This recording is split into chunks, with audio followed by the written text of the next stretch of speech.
The Hamilton Ticats opened their rookie camp on Wednesday. I'm here with the Spec, Steve Milton. And Steve, what did the Ticats need to accomplish in this first couple of days involving first-year CFL players? I think the first thing, Drew, is they really have to narrow down who they're looking at a couple of very key positions.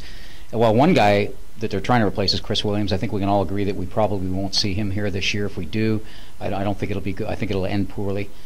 So they need to find an impact, or at least somebody that they can look at during training camp. And remember, training camp is very short, so they got to find a guy that they can look at really closely as a return guy that can give you at least a margin of what he did last year, and the speed guy and receiving. And obviously they've got to look at the defensive backfield. They're totally revamping that, especially with a new coach who's in Orlando Steinhauer, whose specialty is that. Now, I think you know a little more about the specifics of those guys.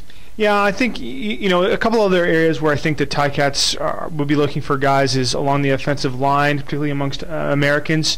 They'd be looking for an American tackle either as a starter or as a backup there. I think you mentioned receiver. I think that's an important position. Defensive back, we know that two veteran guys are gone, in Jeff Tisdale and Bo Smith, and they'll need replacements for them. And I think another point that's worth making is the fact that there are some veterans on this team. I think that Kent Austin and Orlando Steiner will want to push a little bit, and I think that's a really important thing as you see sort of Kent try and put his stamp on this team.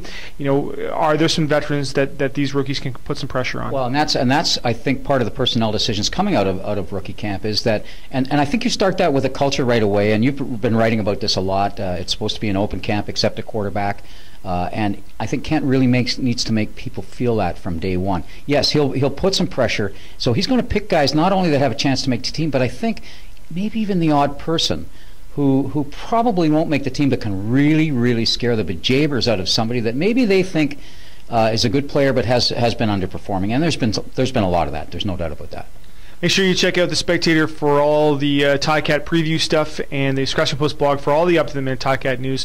Both Steve and I will be at rookie camp and training camp for the rest of this week. Reporting for the Hamilton Spectator with Steve Milton, I'm Drew Edwards.